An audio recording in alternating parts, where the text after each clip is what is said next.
Christmas is around the corner, which is for many around the world is a time for family, friends, food, and for some, traditions. The yearly get-together, the little events around Christmas trees, carolers, the eggnog that your uncle might be drinking a little too much of, and even the fruitcakes that kids avoid to eat. For better or worse, we deviate very little from these to have a consistent experience for everyone down the line, where people who grew up with it tend to appreciate them, while kids forced into them just find them boring and repetitive. I think Like a Dragon Gaiden, the man who erased his name. Please let me call it Yakuza Gaiden. No? Oh well. Like a Dragon Gaiden aims to honor the legacy of the series and Kiryu Kazuma being part of it.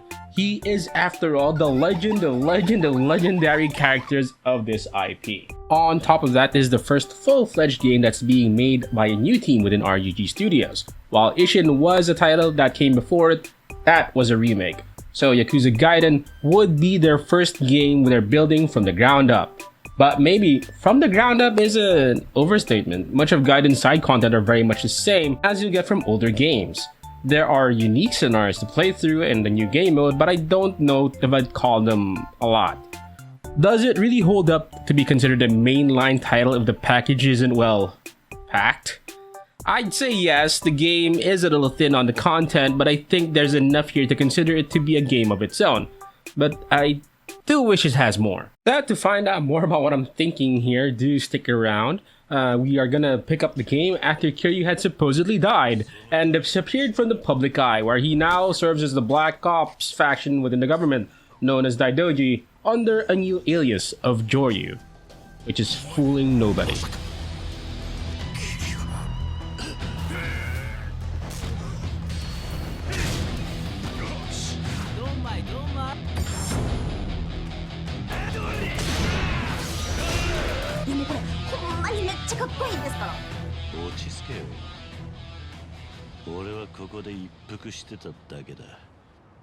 RGG Studios makes a point of making the characters look as close as possible to their TV counterparts.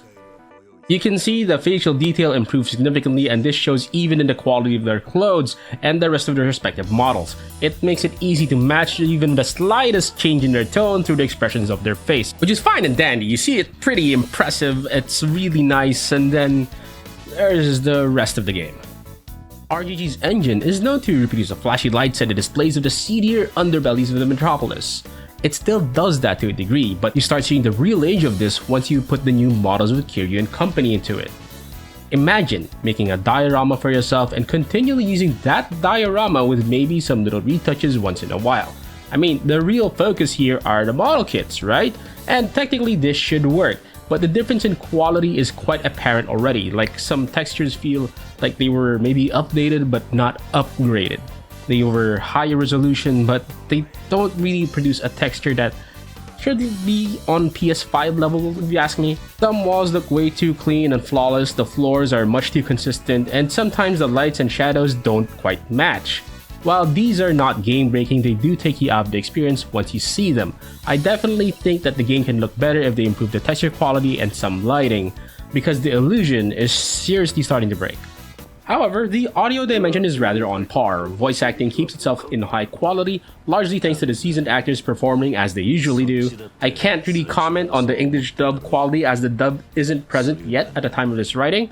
Things like music and sound effects are okay, though I'd have to say that most of them feel like they've been lifted off like the older titles of Like a Dragon. They do get the blood pumping when it's time to lay on the beat down, and I do enjoy how dynamically the music responds to the encounters, though they tend to be rather forgettable outside of fights.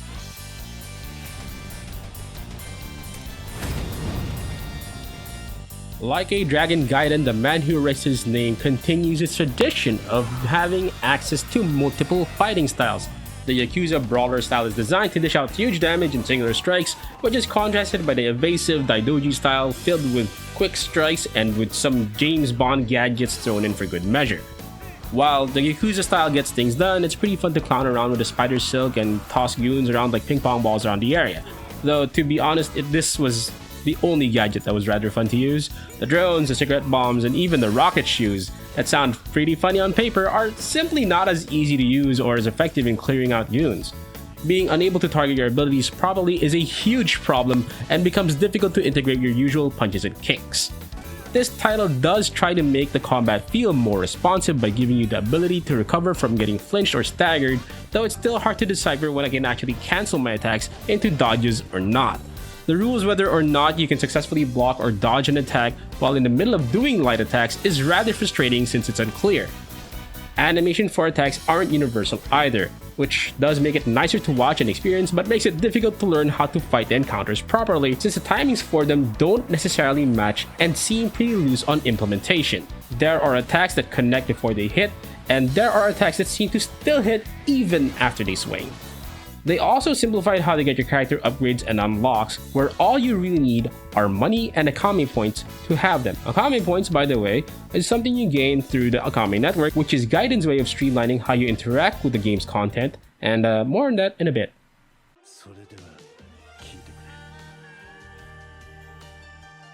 So, remember what I said about tradition? The bad part of it is when you get stuck doing the same stuff without doing anything to mix it up at all.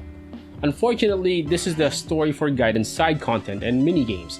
Anything you've seen from previous iterations of Like a Dragon, or Yakuza, is something you'll get here. Some games of chance, mahjong, golf, darts, karaoke, and even the usual collection of the older Sega games at the local arcade. All of these games I've played before. It doesn't feel like much has really changed. The appearance, the input methods, the style of the UI, it's hard to tell a difference if there is any at all. The one minigame I haven't tried before was the mini 4-wheel drive racing game, which they call Pocket Circuit, and I've already seen this in the playthroughs of other people. Some variety, some changes would have been nice. Imagine like eating the same burger every day, like made the same exact way, and not even adding pickles or chili or anything. It just gets boring. The two exceptions for side content would be the new Fighter Coliseum, which is not only the fastest way to earn money, but is also somewhat exciting. Though to be honest, it's pretty much just having a brawl in a fixed room, optionally having allies along for the bigger fights. I can't imagine that it was hard to plan for. Maybe making many other playable characters is a lot. Though this mode exposes the issues with the combat system where hits, blocks, and dodges can feel clunky. Even the lock-on, the lack of it is so frustrating. The least they could have done was have this practice mode so you can at least practice the other characters, but I couldn't. I just had to risk it all every time. The other exception would be visiting the cabaret clubs, which had featured an all-new cast, which I can't imagine was cheap considering the lineup. But the interactions, they're all the same. It's all a very similar system all over again. Hey man, this is all side content. Why are you harping on it so hard? And I have two answers. One, good side content is the bread and butter of open world type games. I don't think anyone will argue that this game is at least partly open world. Second, the scenarios given for you to play through, well, they're not much. So, this is the story meant to be Kiryu's swan song to the life of being part of the gray parts of everyday life. The main scenario itself does a decent job of fleshing out characters that are pretty much there to serve as his allies and enemies in his final stretch, but to be honest, a lot of the story feels like padding. It does lead to some great moments and manages to keep itself brief enough to not overstay its welcome. There are other scenarios and things to do which are mainly accessed through the Akame network. It's an informant network mainly powered by the locals that your local booker Akame has control of. This does a cool job of making the more tedious stuff easier and more convenient to do. But I think it simplifies too many of them to the point that fetch quests, fight quests, and donation quests just become things to do and not really give you a story to connect the locals with. The same can be said for the side story scenarios, where they tend to run rather quickly and without really doing anything interesting. If back then you can end up teaching a class of children, or being a part of a studio shoot, or maybe even training a guy to become a tougher man, Kiryu mostly spends his time meeting new people or being a witness to a character doing a cameo appearance. They're definitely rewarding in terms of money and points, but interesting, I'm not so sure. Definitely there were interesting stories to play through, however, the fact that there isn't as many of them to see makes the less fun ones stick out just that much more. I think the main issue I have here is that Kiryu, who mainly acts as an agent of the Akame network, remains detached from the community he serves. You don't really gain a name or notoriety, nor do you develop any relationships with the locals. It makes sense that you don't given your role, but many stories play out and the characters just feel more like NPCs rather than townsfolk. Partly, this could be a side effect of the developers in RGG trying to keep the game concise and convenient to play, but I think they could have made the content more engaging. Honestly, I saw so much more ideas take form in Lost Judgment, which was under a different team at that time. It made me wish it was more like that, but I think it's okay to let the new team fumble around a bit and figure out what direction they should be taking the new Like a Dragon games from this point on.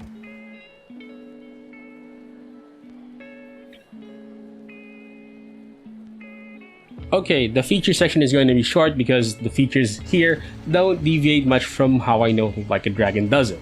You can play the other Sega games with a second player, those fighting games in particular. A pretty sweet deal to be sure, but I've seen them do this before. Autosaves are a thing, there's also the replay theater. They also have a photo mode, which is rather rudimentary. I had a bit of fun with this thanks to how various NPCs would react to it. It runs smoothly on the PlayStation 5, the unit I reviewed it on. Polish of the game is apparent, as I never experienced anything buggy or game breaking. Just a bit of a shame I don't have much else to say considering how there's not a lot of content to go through.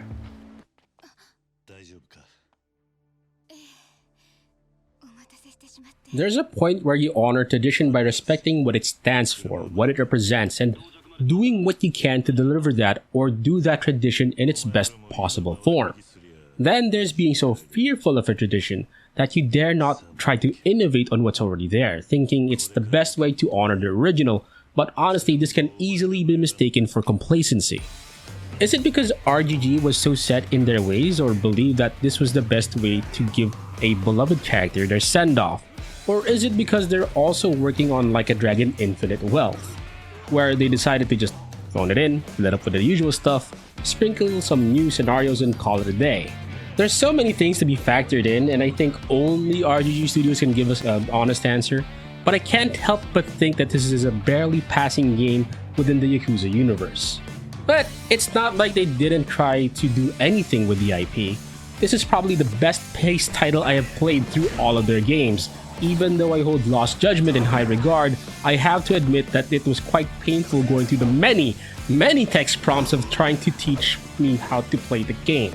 Gaiden made it easy to get to the action, understand the characters, and wanted me to be familiar with Sodden Mori at a convenient pace.